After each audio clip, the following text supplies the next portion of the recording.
And welcome back, everybody. You are tuned in to Screen Time, episode 172, maybe, but doesn't matter because I am your host, Tony, and I'm riding solo dolo for the day here for Screen Time. It's going to be super dope, dude.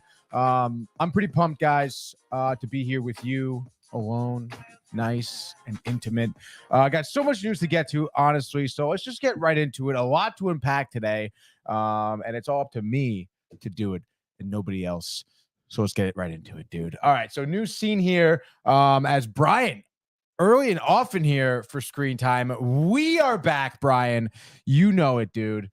Thanks for tuning in, but let's get right into it here. Another comment. Tony going solo dolo. That's right, Brian. Thank you very much, bud. You know how we do here, Brian. Yeah, I know. It's so impressive. It's ridiculous.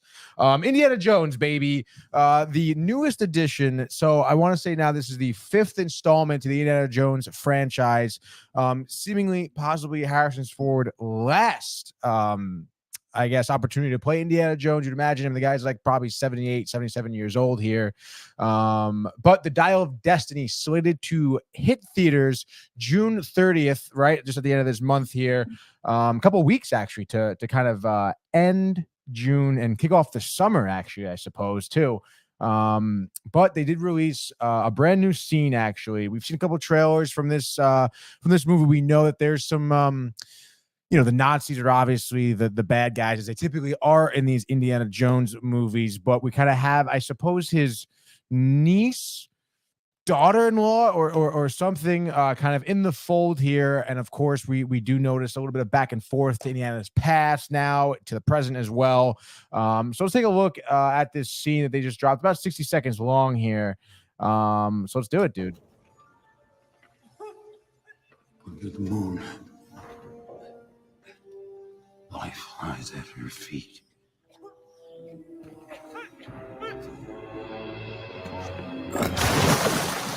Ooh.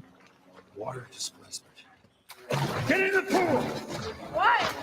Help me open the door! Well, they didn't get out the doors. Get in the pool! Okay, I'm getting in the pool. Help me! Oh. Archimedes is fascinated by water displacement!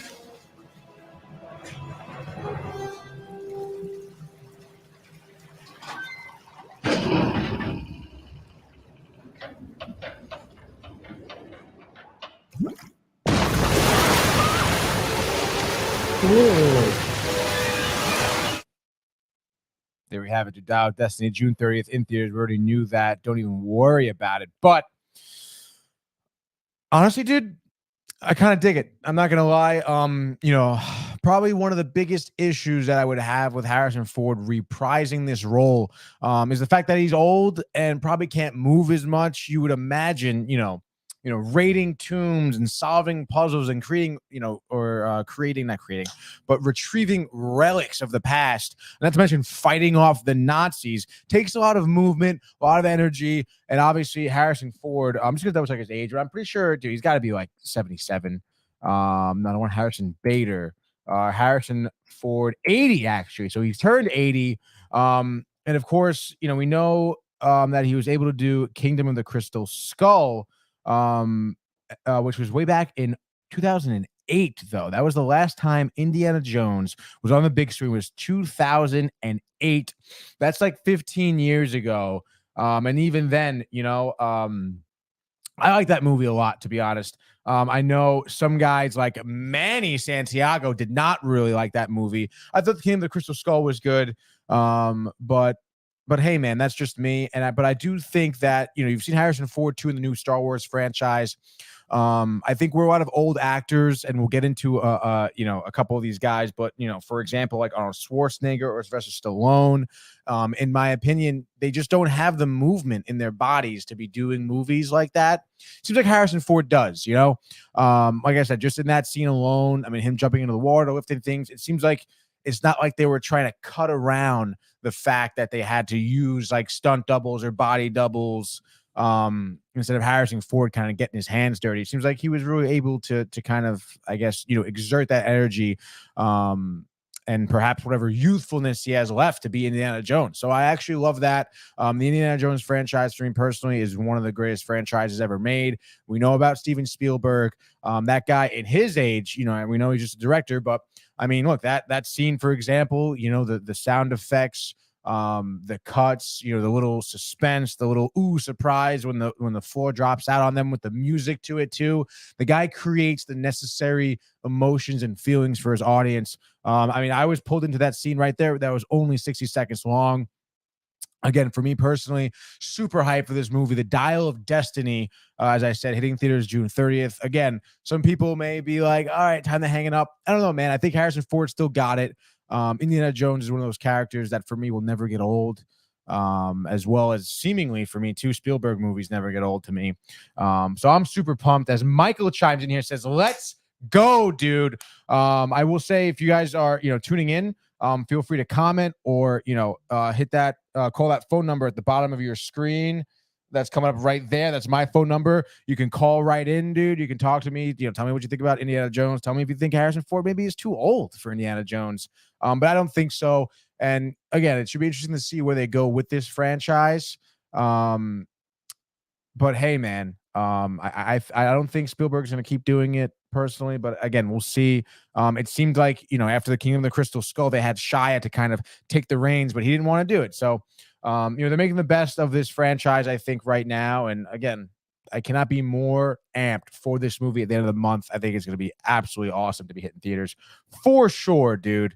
So be on the lookout for that. Any more updates? I don't know if they'll be releasing more scenes like that, or like a final trailer or whatever, dude. But yeah, be on the lookout, dude.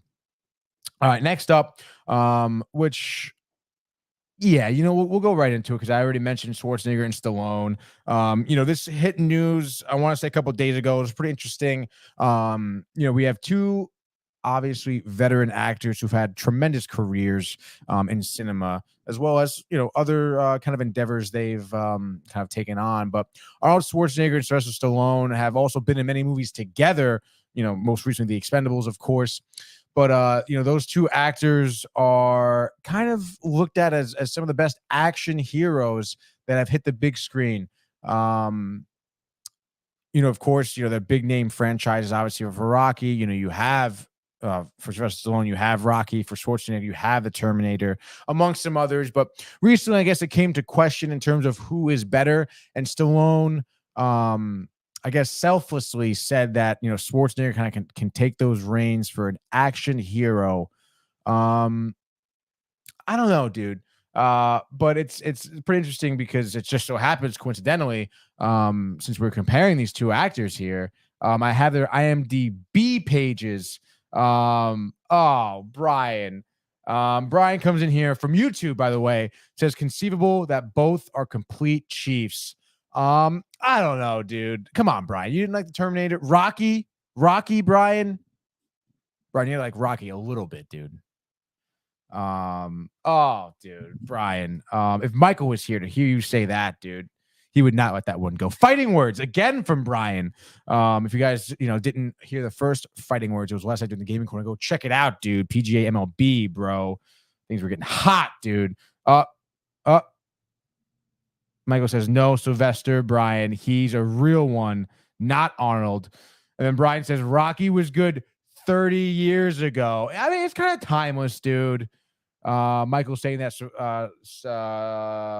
Arnold is a communist, sadly. Brian is saying getting worse as the series aged, meaning Rocky. Yeah. I mean, Rocky like 6 or whatever it was, the more modern day Rocky where he was with his son and he fought what was seemingly like a Floyd Mayweather type of boxer. It was all right, dude. But then, the Creed movies, obviously I saw the first one. I didn't see the second or third one. But we know that Rocky kind of lost his rights to the whole, Sylvester Stallone lost his rights to the whole franchise. Didn't have anything to do with Rocky 3. He also mentions Rambo was a joke. No, again, the newer Rambo. But Rambo, like Rambo First Blood, I mean, those were good. The original might as well feature before, says Brian.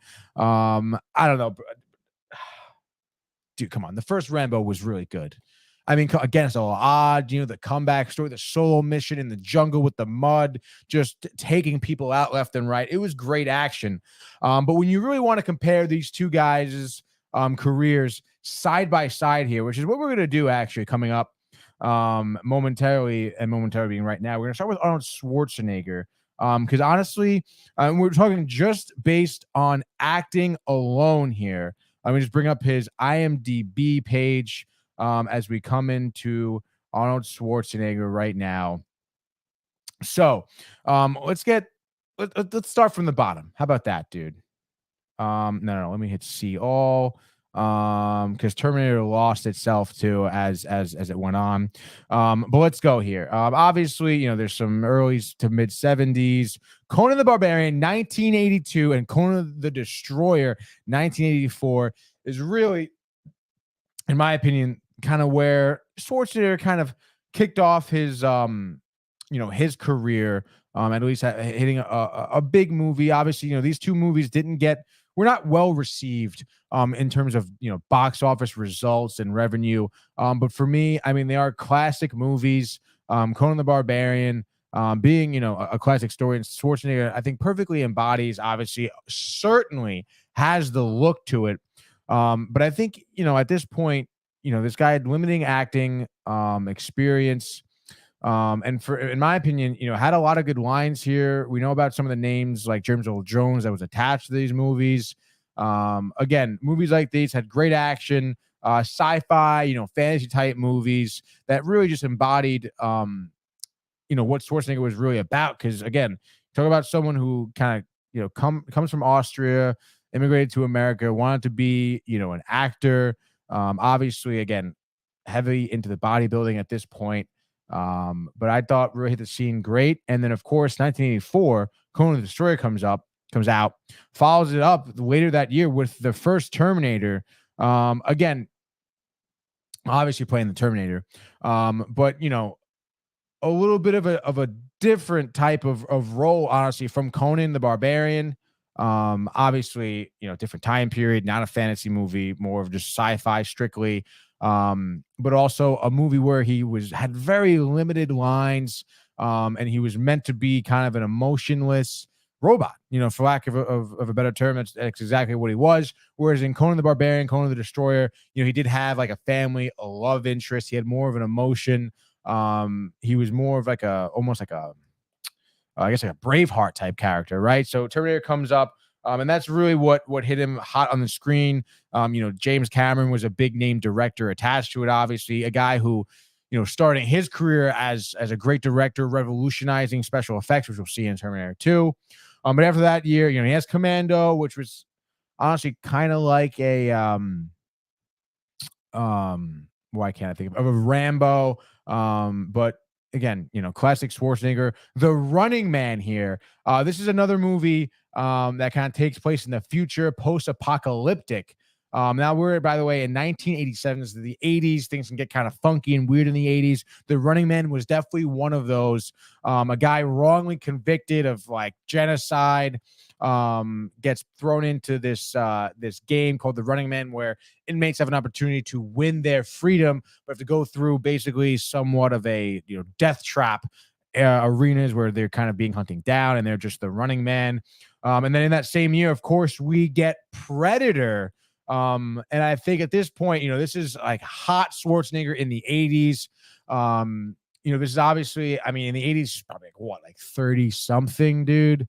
So later in his career, post obviously 70s, post, weightlifting, bodybuilding career, stuff like that, where he's just strictly acting. But obviously, the Predator gets kind of like the main role there.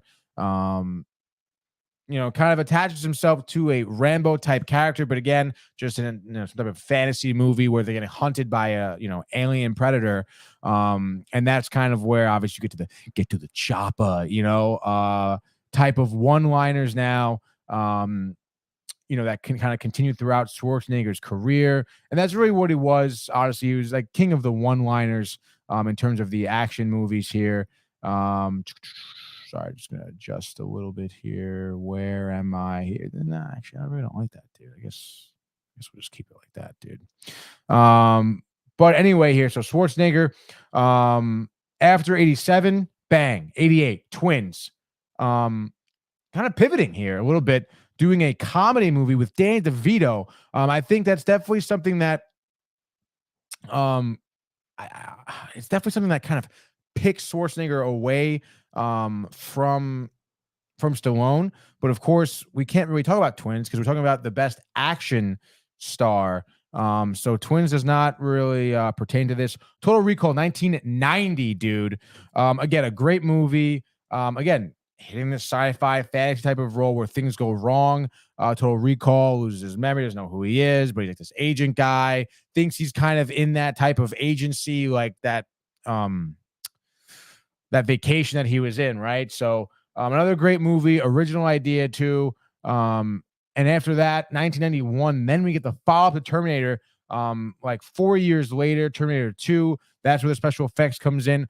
Terminator comes back as a friendly guy now. That Arnold Schwarzenegger is not the enemy, which is something that he was kind of against, honestly, which he said, I think, recently in an interview where he was against the idea of him being a good guy, wanted to maintain the bad guy, but because he was the good guy, able to get more lines, use more of his persona, stuff like that. And then 93, 2 years later, Last Action Hero. Great movie, a kid's movie, but an action movie nonetheless. This is, again, 93 now, so he's into his 40s. Still an action movie, even though it was kind of geared towards more of the youth. But nonetheless, he plays, obviously, an action hero. Great movie. Jack Slater's his name. Kid gets sucked into the movies, dude. It's a great time. And then, of course, you get True Lies in 94, a phenomenal movie, an action comedy. Super dope movie, honestly. Jamie Lee Curtis, Tom Arnold, of course. He's like the, married by day, but secret agent by night sort of deal. Secret from the family. Gets his family involved. Bill Paxton's in it, a little bit of comedic relief there. But great movie, great action star. Again, the one-liners, dude, so good. And of course, Jingle All the Way, which we'll kind of obviously avoid for now because that's not really an action movie. Plays Mr. Freeze, dude. All right, so Batman Robin, not an action movie, I guess, per se, but in my opinion, I'll count it. Mr. Freeze, I think he plays a phenomenal Mr. Freeze. Again, the one-liners, perfect for the comic book movie, for the Joel Schumacher Batman and Robin. Again, great lineup here. George Clooney, Alicia Silverstone with Thurman. The guy who plays Robin, Tom Connolly or something like that. I forget his name. Tom O'Connell. Excuse me. Whatever. But 97, Schwarzenegger comes in here. Mr. Freeze, allow me to break the ice. It is time for you to cool off. I mean, dude, it's literally like it's written right there for you. And then 2000, this is where I'm kind of growing up at this time. So I've seen The 6th Day. Great movie. Again, another sci-fi movie. I mean, he's king of the sci-fi action movies, I think, at this point. Again, he works for like helicopter company, whatever, ex-military, whatever, dude. They clone people to keep people alive. Again, people will tell you it's reality. Right now, I'm just talking about the movie. But The 6th Day, Schwarzenegger fucking kills it there too. Collateral Damage, I saw here in some scenes. It was all right. Terminator 3, again, reprises his role. Rise of the Machines, the Terminator, that's great. It was okay, but again, starting to get old at that point. The Expendables 1 and 2, where he overlaps with Sylvester Stallone. But this is now 2012, 2013. And then Expendables 3, Terminator Genesis. And then from here, it just kind of goes a little bit downhill in terms of his Terminator Dark Fate. Like, it's over, dude. And then FUBAR, most recently, I talked about it. Entertaining, I guess. But I think now, 2023, he's got to be, his late 70s. He's one of those actors. I mean, the man just can't move that well anymore. I think he really should give it up too. But I mean, that's kind of his career that we were kind of breaking down a little bit. As Michael does chime in, says, honestly, love that Batman. And he's totally right. I think, Joe Schumacher, who is and here I'll remove this real quick. We'll talk about that Batman for a little bit. Joe Schumacher, I think it's a little bit of a bad rap. He takes over, Batman after Tim Burton. Batman Returns did not hit the box office correctly. Tim Burton, that was his, he directed Batman, obviously Batman with Val Kilmer, Batman Returns, Val Kilmer. And I guess Warner Brothers didn't like how it did in the box office, which of course became a cult classic. Batman Returns now with Nicole Kidman and Val Kilmer, highly regarded as one of the better Batman movies. But then you get sorry, hold on, let me just make sure I'm getting this correctly in terms of which Batman it is. I think it's Batman Forever. Yes, it is Batman Forever. That's where you get Jim Carrey, Tommy Lee Jones as Two-Face. That was where Joe Schumacher comes in and takes over the directorial duties for Tim Burton as per Warner Brothers' request here. They bring him in, and honestly, up until this point, Schumacher did movies like Falling Down, which is actually, we watched that a few weeks ago with Michael Douglas. Honestly, great directing on his part. He can really set the scene, and I think unfortunately, it took over a tough role as director. It was definitely a tough job to come into. Warner Brothers obviously has directors on a tight leash. Schumacher knows that. Comes in with Val Kilmer, who was kind of on the outs of Batman, didn't really enjoy shooting. And of course, since Tim Burton leaving, was even less interested in Batman. So I think certainly a hard task. But again, to have that ensemble, does a good job with Batman Forever, and then follows it up with the changing of Batman to bring in George Clooney, a huge name actor, obviously at the time. America's sweetheart, whatever, voted best man, whatever, best looking guy, whatever. But I think does a great job, and then brings in great cast, great ensemble. Again, it still had a Tim Burton. It had a comic book feel to it.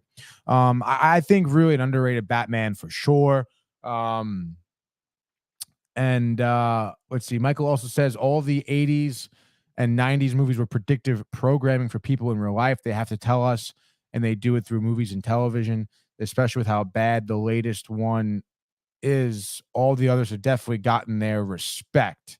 Again, it does suck that, Tim Burton got a bad rap at the time because of the box office, or lack of box office success, I should say. Because again, Tim Burton, Batman Forever is now regarded as one of the top Batman movies ever created. Michael Keaton reprising his role in the new Flash movie coming out this weekend, by the way. We're gonna see, it's gonna be dope.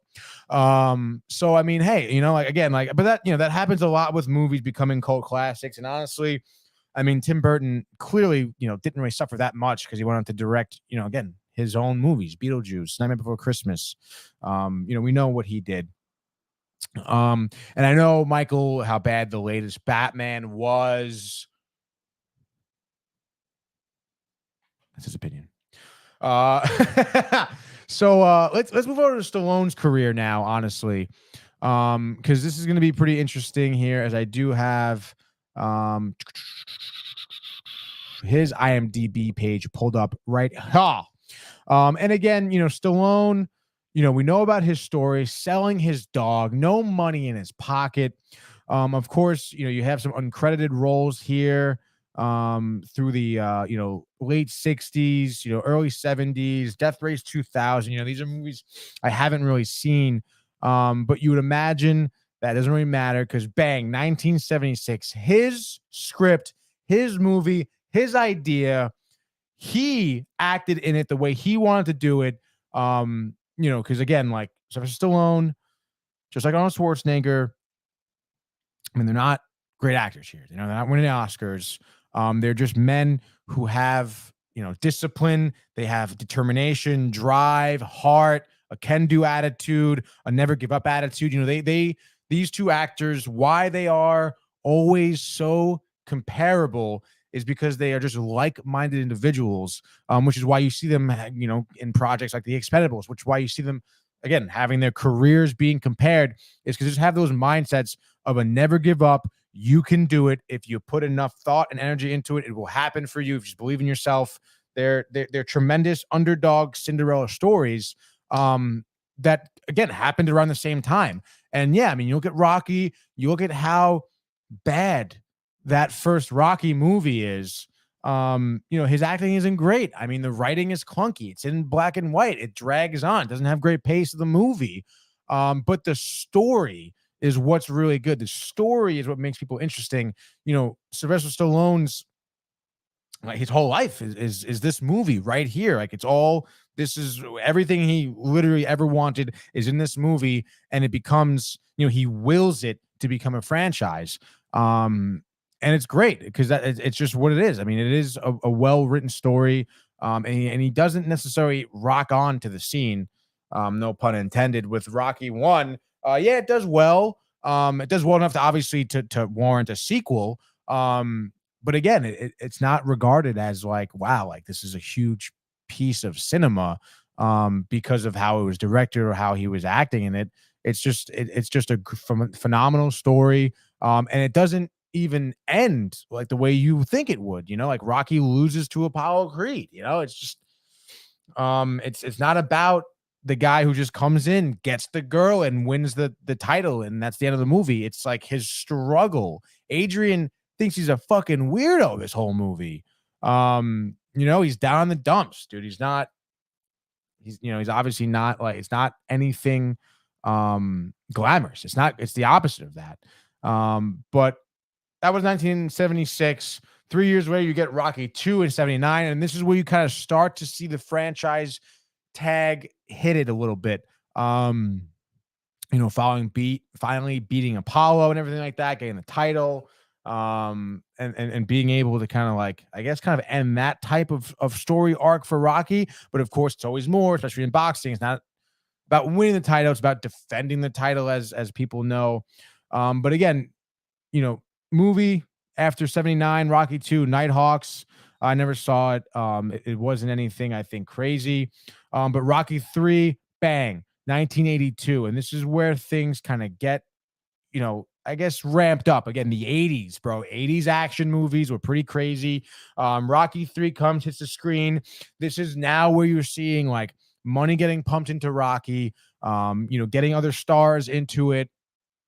This is the Mr. T fight, dude. This was like, and then, Rocky's getting absolutely destroyed by Mr. T. Mr. T was a big name in the 80s, dude. It's a big dude. It was a pretty intense movie for sure. Again, certainly great action, more towards writing for sure. But I think later 82 in Rambo, First Blood, that's where you really see like that. That's like a true action movie for Sylvester Stallone, I think. And I think Rambo is phenomenal. I mean, it literally, I know Brian doesn't really like it too much. But I don't know. I think it's good. Again, these 80s movies are kind of meant to be a little weird, a little bit cheesy, I guess, for lack of a better word there, with the one-liners and everything, and the action is like kind of exaggerated. But hey, there's some crazy kills in here. There's some hilarious dialogue where it's like, it's not over until I say it's over. Kind of type of, doesn't listen to anyone. He's going off on his own. It's just him alone. Rambo saving the village, saving the town people. It's getting the girl, whatever, dude. It's just classic 80s action. I mean, it's a great embodiment of an 80s action movie, honestly. And Sylvester is the guy to do it. Again, getting those one-liners, getting angry. Again, the feathered hair, the shredded body, dude. This is less like where Schwarzenegger was more bodybuilding, again, Rambo, hot off Rocky 3, getting that saga. He's ripped. He's shredded, dude. Fucking oiled up and everything. Great. And then bang, 3 years later, Rambo, 1985, First Blood, Part 2. Same year, Rocky 4, dude. Rocky takes on communism. Obviously, Rocky 4 regarded as one of the best Rocky movies in the saga, in the whole franchise. Obviously, up for debate, but I would say that's what most people say. That's what I say. And I know for a fact that's what people do say. I must break you. And it's just such a great movie. And obviously, timely. Cold War. The Soviet Union is about to fall in the 80s here. And this is Rocky coming in. Again, like, Rocky's whole idea, Sylvester Stallone's whole idea of Rocky is to send a message to people, which is, again, like if you put your mind to it, you can do it. Don't take no for an answer. Never give up, which is exactly what Stallone did to make Rocky. And in Rocky number 4, he says, yeah, we're almost killing each other here, but hey, like we're people, we can do this together, whatever. It's a tremendous message. It's again, like Apollo Creed dying in an exhibition match. Like that's great writing. That's Sylvester Stallone killing it in the writing game, like knowing where his story should be. I think, and that's why it's regarded as the best Rocky movie to be made. Cobra, I did see Cobra, 1986, a follow up here. That is definitely your classic action movie. If you haven't seen it, Sylvester Stallone, that is more of like, again, the one-liners, the action, the ridiculousness, and then following up a year later, Rambo 3. This is where I kind of lost to Rambo a little bit. It was just, again, like, the story again, like it's getting too old for me. But again, box office success. He shredded his action. They like that. 89 comes in, Tango and Cash. Again, a one-off movie, excuse me. Solid cast. I don't know who else was in it, honestly. I have to double check. But, obviously we know. I mean, dude, Kurt Russell. God, dude. Kurt Russell, Sylvester Stallone, Terry Hatcher. That's the woman in it. Other than that, it's really all you really know. But dude, Kurt Russell, in the late 80s, early 90s, Escape from New York, Escape from LA. Kurt Russell's the fucking man. He's kind of hitting the action scene too. And to pair him up with Stallone, in my opinion, this is probably his best action movie. Giving him a sidekick, a guy to work with. We've seen his whole career. For the most part, Stallone kind of works alone. Rambo totally alone. Rocky, you do get, Apollo Creed helping him out. You get Paulie in the corner or whatever. But Tango and Cash was kind of it was marketed as the duo, dude. And I thought that was great. And then the success of the duo, flash forward here, 1993, Demolition Man, Sylvester Stallone, Wesley Snipes. Wesley Snipes, obviously hot action star. Great duo. Kind of get together here for the two guys. Big success. Sci-fi movie. Love that. And then now kind of hitting into the sci-fi movies. 1995, a great year. Judge Dredd. Judge Joseph Dredd.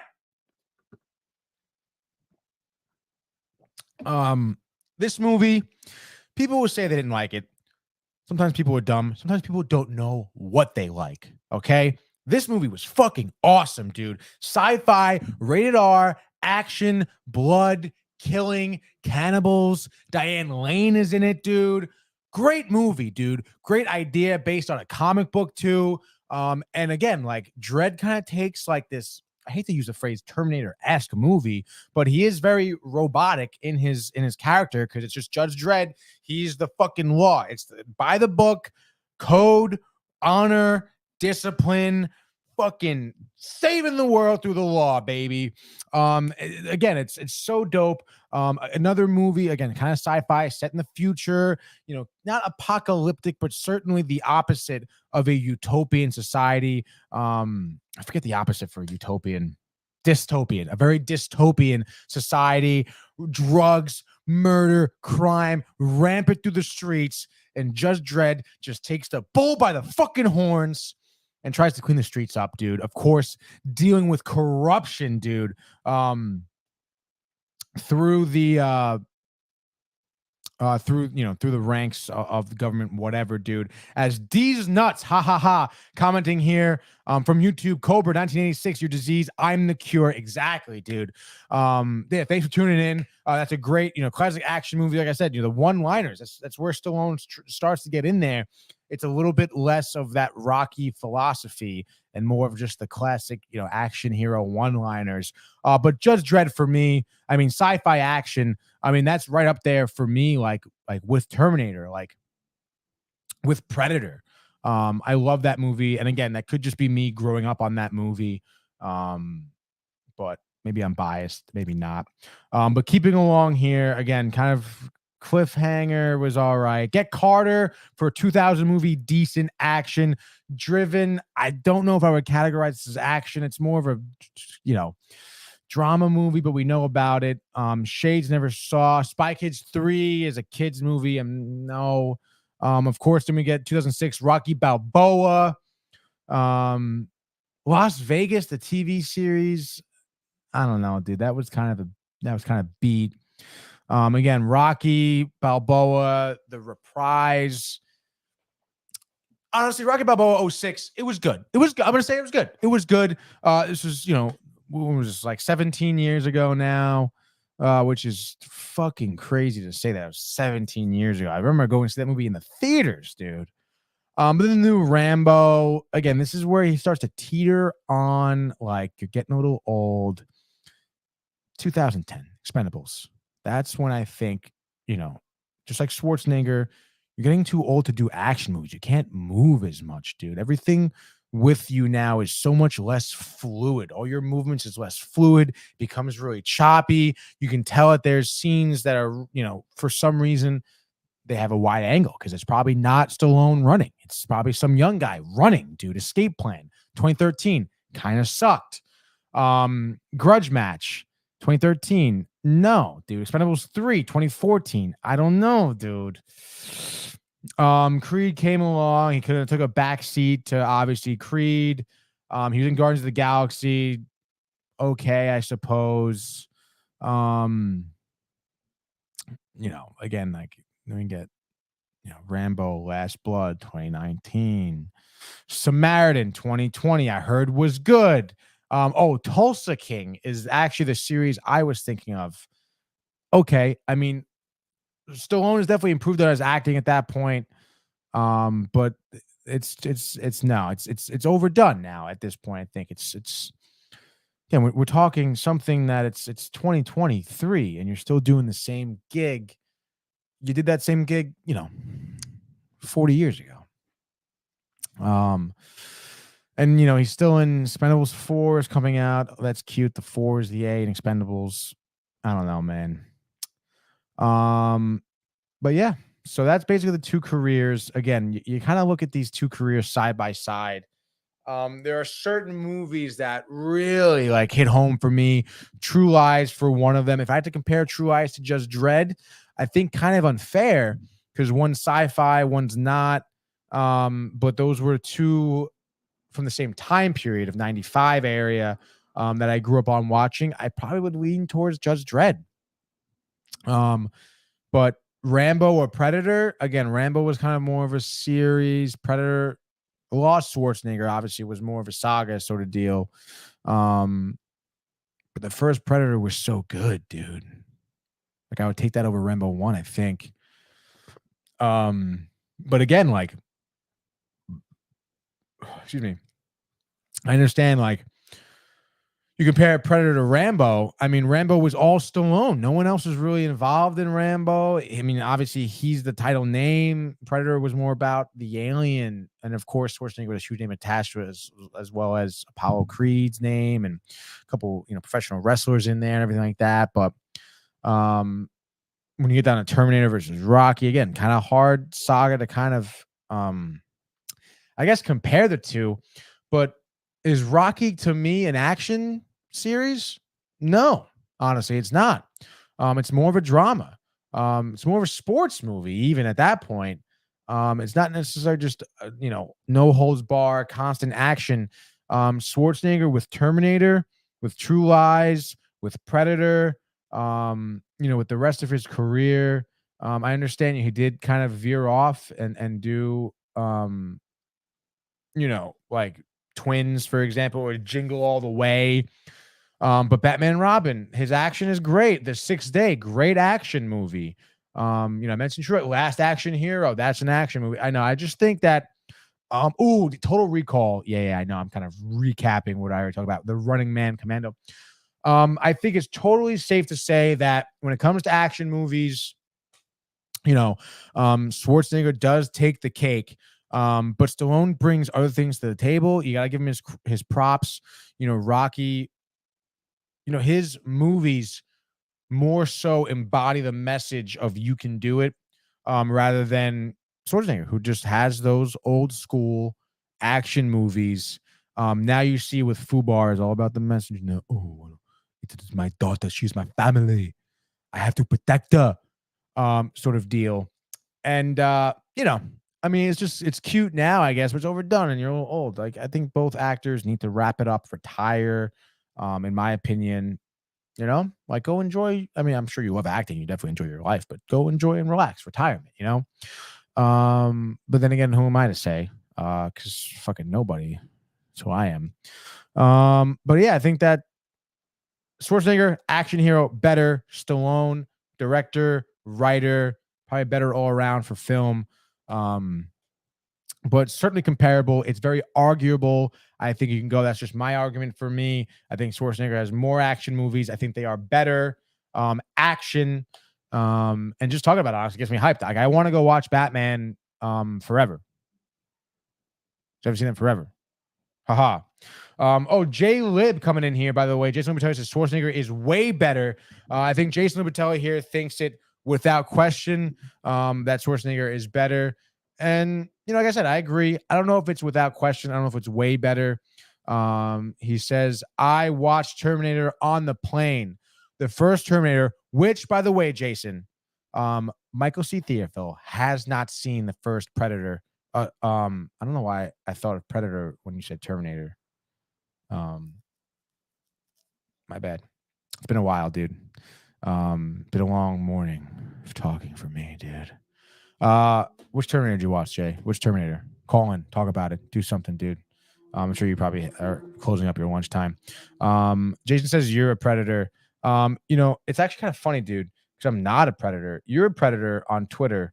Because it's kind of fucked up, dude. If you ask me what you've been saying about me, first of all, like you're talking, no, I will bring it up, dude. I actually forgot even the fucking name. Riz, what's it called? You got Riz, yeah, Riz, dude. Call me out on Twitter. You're not even fucking tagging me, by the way. It's like you're tweeting behind my back, Jason. Okay, and you're the one who says you got rizzed by you know what I'm talking about, dude. You know, I don't have to go over. I want to implicate you on live television, dude. He goes, LMAO, you got no riz, Tony. I'm fucking suave, dude. I'll swab you out of your fucking shoes, Jason. Your stupid, trendy fucking shoes. I forget what brand they are, but with their white, with the green logo on it, trendy, shitty fucking shoes. Swab you right out of them, all right? With your corduroy pants, Jason, and your stupid American-style tattoos. A boxer. The first Terminator, by the way, Jason, and people out here can quote me, first Terminator, in my opinion, better than the second. Okay. But that's neither here nor there. But I think that's basically it for my Stallone Schwarzenegger talk. If you're tuning in right now, again, call that fucking number at the bottom of your screen on the scroll right there. That's my cell phone number. You can call in, debate me. You know, let me know what you think about anything that I said. If you think Stallone's better, sure. If you don't want to call in, you can comment it. We can start some discussion. Jason says that I'm dying at my desk right now. I hope you are, Jason. But anyway, dudes, I think that'll end my Schwarzenegger Stallone talk. I mean, nonetheless, you want to compare these two, that's totally fine. But at the end of the day, you know, these are two actors who have brought so much joy to people who've watched their movies. So much entertainment from these two, between the two of them. I'm getting a call right now. It looks like it is from Jason. Jason, are you there? Oh, no, dude. I don't know why this keeps happening. Sorry, Jason, stand by. I'm going to disconnect from the Bluetooth. Reconnect here as we can get Jason's phone call out on the line here. Just to get, you know, one of our top fans here connected. Jason. Yeah, dude. I don't have much time. I have to tell you now. What are you telling me? You have no Riz, Tony. No Riz. Zero. None of it. For the people at home who don't know or aren't as hip as you, Jason, can you explain to the audience what Riz is? What is Riz? No, Tony. Because if I have to explain it, you definitely don't have it. So I'm going to hang up now. So now you're telling everyone who's watching doesn't have Riz. Yeah, exactly. And you have Riz. Do you think you have Riz? No, I don't have Riz. Can you? But you don't have it either. All right. How about this? Schwarzenegger or Stallone? Who has the most Riz? Oh, Sylvester Stallone. Really? Yeah, even though Schwarzenegger I mean, does have some Riz, but I think Stallone has more. Yeah, he's got a lot of Riz amongst like cleaning ladies and stuff. Yeah, amongst the service workers. Yeah, he's definitely rizzed up Mike every once in a while, you know. Yeah, dude, that is for sure. Yes, dude. So Rizz it up, Tony. Is that it? That's all you had to say? That's all I had to say. That's all I have to say. It's just like you have no Riz. That's fucked up, dude. And first of all, you didn't even call me out on Twitter. You just said it on Twitter. No tag. I had to like stumble across it. That's what makes it funny, Tony. It's ridiculous, dude. But all right, dude. I gotta go. Yeah. Good luck with the Riz and everything. Thanks, man. Yeah, I'll see you later. Godspeed. Yeah. That was Jay calling in. It's my roommate. I should say roommate. I can't even say housemate because it's my apartment mate. We don't share a room together. We don't even share a bathroom. Jay has his own bathroom, which is good by me because Jay in the toilet, he definitely has, he has some Riz with the toilet, You know what I'm saying, dude? You know what I'm fucking saying, dude? But thanks for calling in, Jay. Really appreciate your time during the day. And we're done with the Stallone Schwarzenegger talk I mentioned. And now, before we get to our watch list breakdown, actually, which is just my watch list breakdown, which is gonna be a lot of fun. And it's gonna be quick, But before we do that, I'm gonna hit you with and I'm gonna hit it here. I'm gonna hit you real quick with a couple of tidbits of rapid fire news. Let's go, baby. So my rapid fire news for the day, a little bit of a news segment. I just want to get through a few things. First thing, which I think is like a nice story here. Johnny Depp gets $1 million from the Amber Heard whole trial thing. What you do with the $1 million? Splits it up 5 ways, donates to 1, 2, 3, 4, 5 separate charities. Nice move by Johnny Depp. After through all of this shit that he kind of went through with Amber Heard, it's nice to see him not only kind of clear his name a little bit. We'll also donate some money to charity. Love that. Next piece of tidbit news. Michael Shannon, a really underrated actor. A lot of guys, I feel like a lot of people might not know this, but I grew up. What movie was he a villain in? Oh, Kangaroo Jack, of all movies. He was a villain that I probably saw him most. But he was in the World Trade Center movies, one of the Marines that found, all the firefighters underneath the rubble. Also, most notably, most recently now, General Zod from Man of Steel, now from the Flash movie coming out this Thursday. Which I'm super stoked for. But he kind of, is an under the radar actor because he hates, in my opinion, he hates big box office movies. He'd rather take the smaller role, under the radar role. Excuse me. And he hates franchise. He hates reprising roles. And he is reprising his role in the Flash, who obviously, Man of Steel was directed by Zack Snyder, I believe, back in the day. This is another movie I remember coming out, but it must have been like 2013, honestly. Man of Steel coming out, but does a great job. He's a great actor, and I'm looking forward to him reprising his role as General Zod. And I had an interview. I watched an interview with him recently, and that's where all this came up with him reprising his role.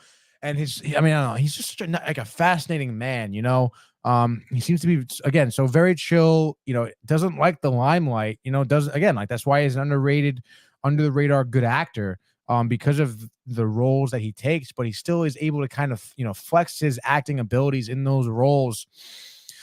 General Zod being one of them. I think he really did a great job with it. And I'm happy he's reprising, but, he's talking about how he had to get, he went to Zack Snyder to ask him if it was okay with him to reprise the role when they asked him to come back for, obviously now, not Zack Snyder.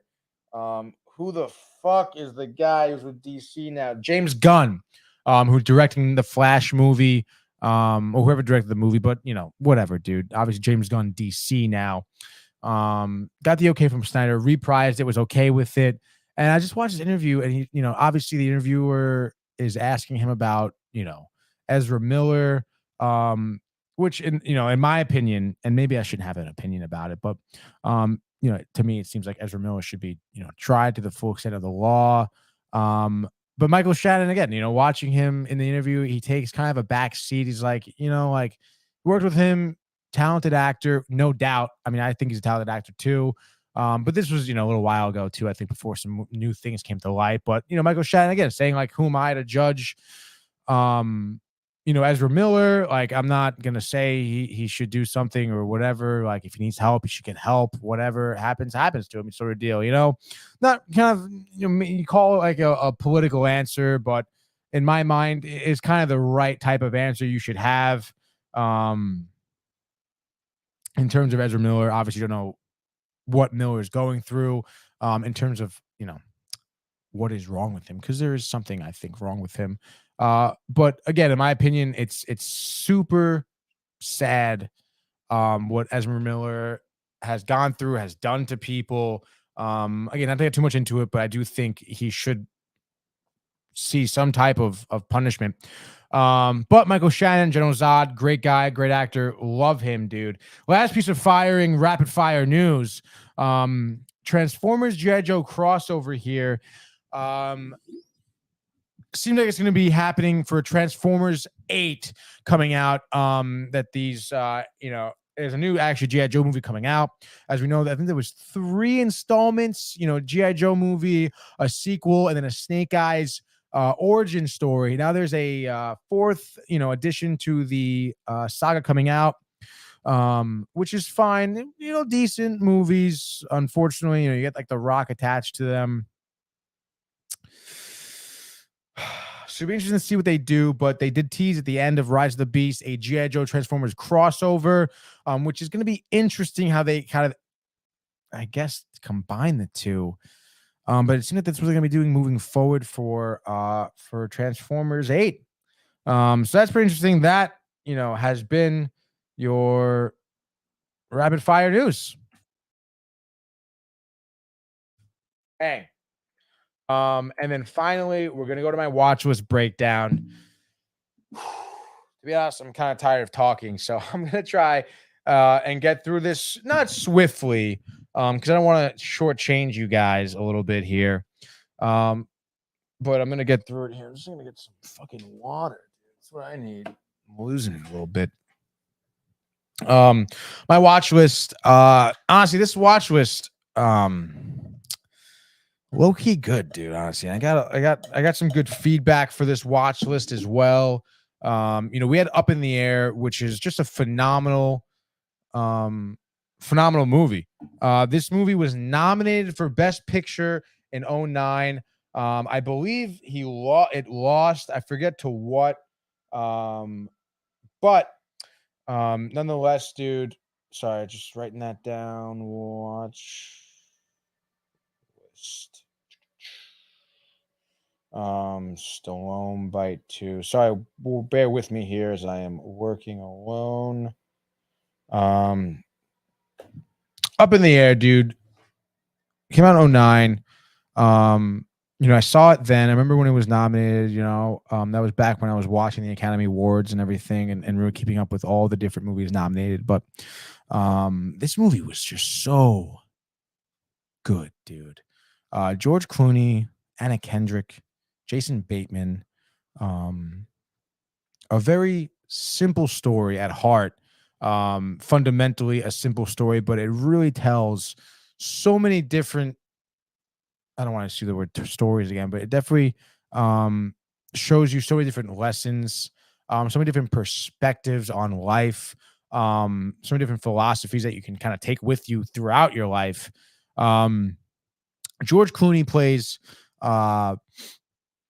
this man who works for a company that's a third-party company that other companies that are downsizing hires to come in and physically fire the employees that they're downsizing, right? So it, of course, coming out in 2009, post or middle of depression, that we were kind of into, the stock market crash and everything that had happened.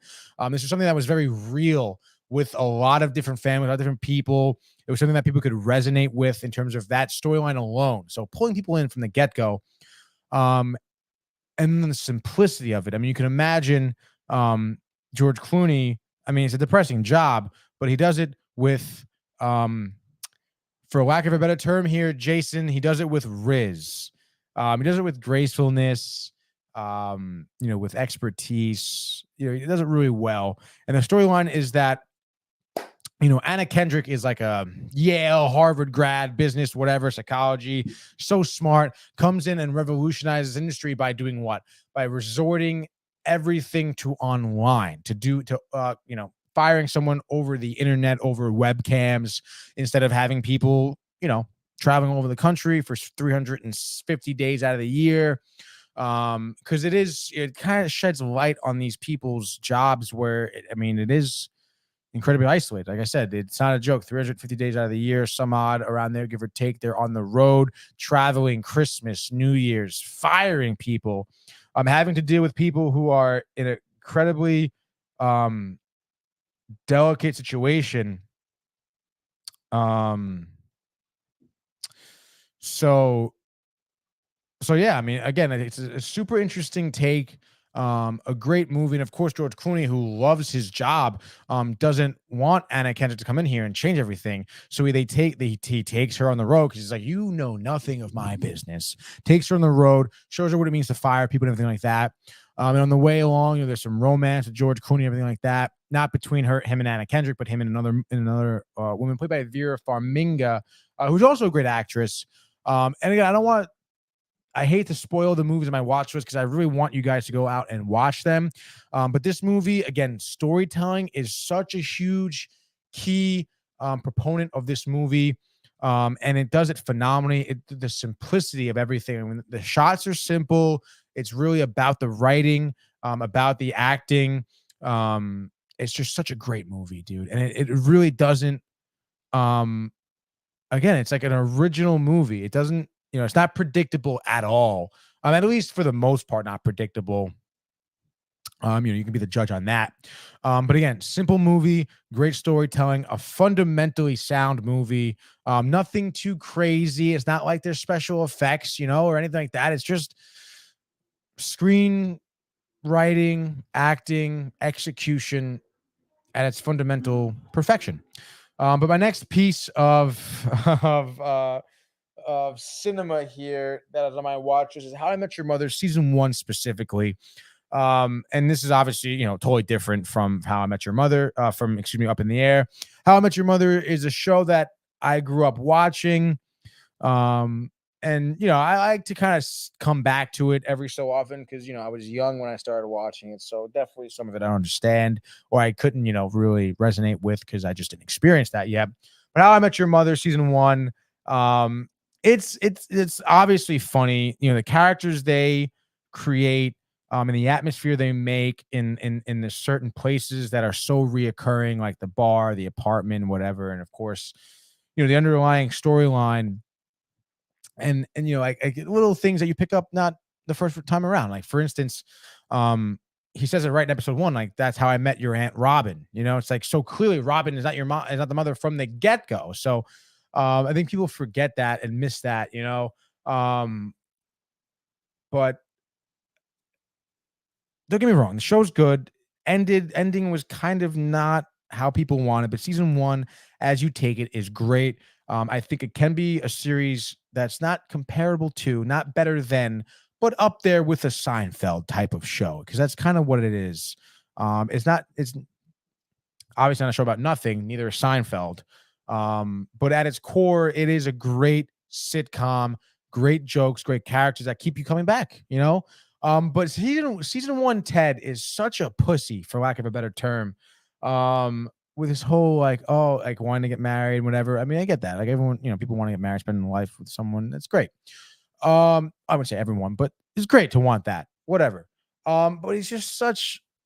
I can't explain it another word. Like he's just like so like doesn't handle situations well. It's just like talk about a fucking hopeless romantic. Watching the first few episodes, I'm like, God, dude, like.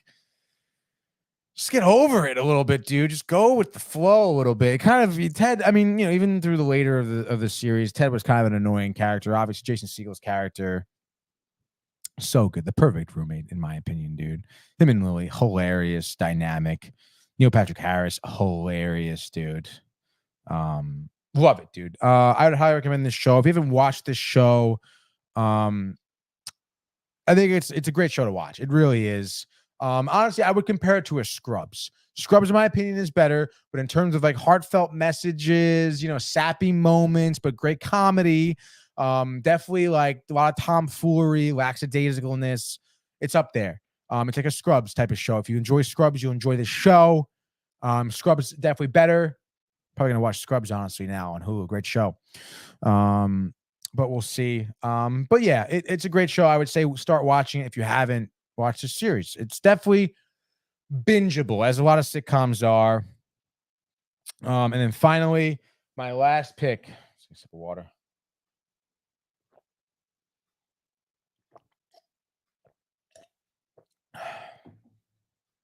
Wow, it's good water. But Big Lebowski. I watched this weekend. Caught it on TV. I must have seen this movie a million times. Literally a million times. Start to finish. Put it on multiple times. People say it's a bowling movie. It's not really a bowling movie. But I'm a big bowler. Bowled it all throughout my life. Obviously, Big Lebowski, big movie in the bowling community. So that's kind of how I got introduced to it at a very early age. Again, watching it as I gotten older, it got funnier. I understood more things. And another movie that, I've talked about several movies that just were not box office successes, but over time gained this cult following and is now regarded as a top movie. Certainly for Jeff Bridges, certainly for the guy who created the movie. I forget his name, but I really can't explain. Like, the plot to this movie is so freaking ridiculous. Again, it's more about the Big Lebowski, who's the dude. The dude played by Jeff Bridges, Jeffrey Lebowski. They share a first name. That's great. He's just a man who likes to bowl, smoke some weed, loves his rug, dude. Far out, He's certainly one of the greatest characters ever written, based on a real man, by the way. But it's just a movie that's so quotable. It's one that never gets old. It's so funny. It's hilarious, dude. John Goodman, Julianne Moore, Steve Buscemi. Who's the other guy? Philip Seymour Hoffman's in it. It's a great movie. Appearances, John Turturro is in it. It is such a good movie. It's so hilarious. It's perfectly executed. The timing of the comedy is just so on point. And Jeffrey Lebowski, Jeff Bridges embodies his character. John Goodman embodies his character. Julianne Moore does a great job in it too. And again, another movie that's just an original idea, nothing crazy. It's a comedy, but it's got its dramatic moments for sure. And it's just again, like, in a world where we have all these big box office movies, like the superhero movies, whatever. Something like this that you sit down, you pay attention to, and if you're listening, you hear like little jokes that just get brushed over for exactly the audience that's doing that, listening, made by the Coen brothers. Yes, thank you. That's what I was thinking. I don't think they wrote it though. And I know the guy who wrote it obviously knew the original Lebowski screenplay. Oh, it is by the Coen brothers.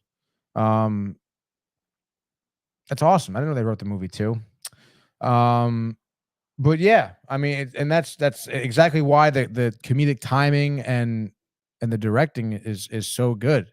And that explains why the script is so good too, honestly. I read somewhere that the word dude is said like 100 and some odd times throughout the entire movie, and every single one of them, thank you, the boss, by the way, for tuning in and commenting. And every single one was scripted. Like, that's so crazy. You know, like the Coen brothers seemingly had this idea and like made their idea perfectly come to life. Obviously found the great vessels through their actors. But they made a great movie. And The Big Lebowski, again, it's a comedy at heart. You know, it really is a cult comedy here. Made in 1998. For me, I could watch this movie over and over and over again, and it really doesn't get old. I believe if you want to try and stream it, I think it's on HBO Max. No, Paramount. It's on Paramount. You can also watch it on YouTube with a premium subscription. So be on the lookout for that. I highly recommend you guys watch The Big Lebowski if you never saw it. Watch Up in the Air if you never saw it. Up in the Air is a great movie to watch. I would, yeah, I guess watch it with someone, I guess you could say. Whoever. I mean, again, it's a sappy movie. It's emotional. You know, it could draw some emotion out of you. Big Lebowski is definitely a movie you want to watch with some friends, dude. It's so fucking funny. Great movie. Thanks for tuning into my watch list here. I really enjoy making these watch lists every week. It gets me to watch things that I haven't seen in a while, watch new things, and then come on here and be able to talk about it. It's really cool. And not to mention, make the physical act of me making these watch lists is interesting to me. It's fun. It's creative. It's cool. So yeah, I mean, that's really it for me. I don't really have any other news. If anyone's watching and there's a sports fan, some sports port crossover, Peter Laviolette hired Rangers head coach. Brian and I were just talking about it on the sports port. I mean, it's good that they have a coach. They can move on, address team accordingly, make some moves, improve, win the Stanley Cup next year. Be nice. But for the screen time people here, I mean, that's all I got. Guys, again, last minutes here. If you want to call in or comment again, let me know what you thought about anything I talked about. Feel free to do so. I would love to continue some discussions, honestly. As much as I enjoy doing this show solo, you know, I definitely do miss Manny. I hope the boss is still watching. I definitely do miss having Manny here because I know he would have I was definitely excited to talk to him about Up in the Air. I was hoping he saw it. Just because I know, again, fundamental movies, Manny's really good at recognizing that too, and great writing and everything like that, you know. And of course, The Big Lebowski, he knows. So we'll talk about it maybe. Yeah, I think maybe on Friday I'll come in, but you know, whatever. But yeah, I think that's really long. I really do like that good ass. That's all I got. So I want to thank you guys for tuning in. If you're just tuning into Screen Time now as we're wrapping up, you know, go check out the rest of the episode. Still comment on our YouTube channel. Downtown TV will be there to answer your guys' comments, everything like that. While you're there on YouTube, check out today's episode of the Sports Port, previous episodes of Screen Time, episodes of The Dream is Free, our vlogs out there. We have a great vlog of Lake Compounce in Connecticut that I'm going to promote right now because it's summertime. Lake Compounce is open. Great area to go to, as well as, you know, tuning into Sportsport every day, Monday through Friday, Screen Time back here on Friday. Hit that subscribe button while you're on our YouTube. Helps out a bunch. You know, we're over 1,000 subs. Now we're on the road to 4,000 watch hours. So you better be fucking watching if you're subbing, dude. But yeah, thanks for coming in. And again, guys, you know, I talked about the watch list, a lot of things today. If you want to go watch Stallone movies or Schwarzenegger movies or watch movies on my watch list and want us to talk about it, don't be afraid to come on Friday. Be like, yo, Tony, I know you talked about this already, but let's talk about Up in the Air. I watched it. I loved it. I didn't like it. Whatever, dude. I'm always down for that discussion. You know, Brian and I were talking about too in the sports board, having that discussion, different perspectives on things is what drives this show, what drives us to do this, you know, hearing you guys, our fans out there, in terms of your opinion and what you think of our opinions too, respectfully, of course. I got no soundbite for that, honestly.